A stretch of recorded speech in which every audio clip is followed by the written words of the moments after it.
The Rapture, 2023. Is it still possible? I believe it is. And why? Because the story of Esther. In fact, it's what the focus of today's video will be about.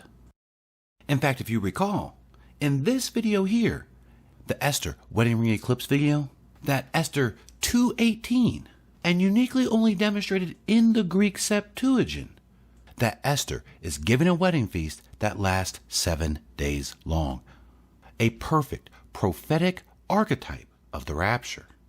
And since that's the case, here's the kicker.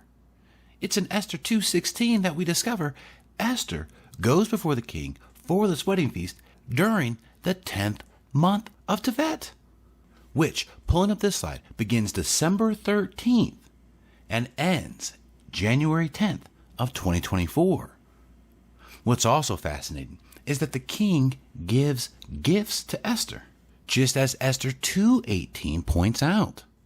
Kind of interesting, the timing of the season, a season of giving gifts. And one reason why I believe, if we could guess the month of which the rapture occurs, this would be the month of Tevet. Notwithstanding, this argument has some legs to walk with. What do I mean? Well, interestingly enough, the entire story of Esther is being played out right now.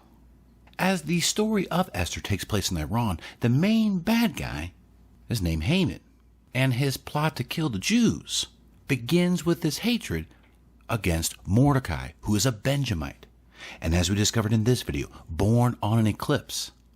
Both the Iranian leader, who tucked away in his name contains Haman, has a plot against Benjamin, a second name play on the fact that Mordecai was a Benjamite. And therefore the leader of Israel fits this pattern as well, who himself is also born on the eclipse. And so God has pointed these two world leaders out by having them both born on an eclipse. That's fascinating. In addition, some more celestial signs that God has used, even aside from our Esther eclipse that took place back in October. If you recall, we also had the Haman 2.0 eclipse, or the Hitler eclipse, back in April.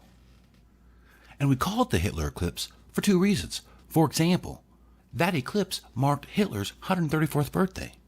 It also was the same eclipse using the sorrow cycle that occurred the very same year Hitler came to power in 1933.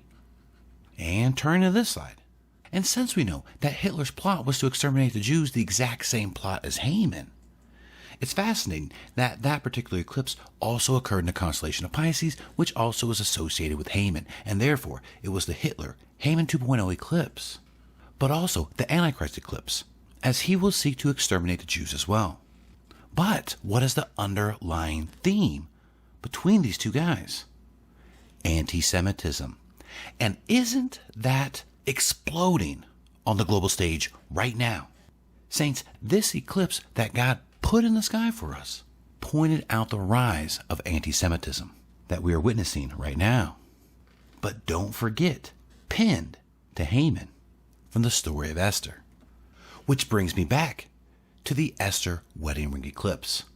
And ultimately, when Esther wedding feasts take place, the month of Tevet, when the king puts the crown on her head and gives her gifts. Celebrated with a made-up feast on the spot that's 7 days long. The Esther Rapture.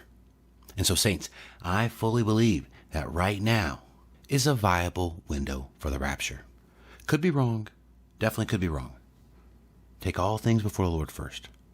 However, because we see that God is using celestial signs to mark Iran and Israel, just as the story of Esther does, that there is merit to the rapture potentially taking place during the month of Tevet.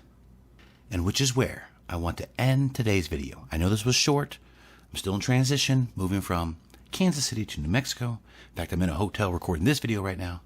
Just signed a lease yesterday, but we're going to get to home base here soon. And I want to thank you for all your prayers and support during this time. I love y'all. God bless.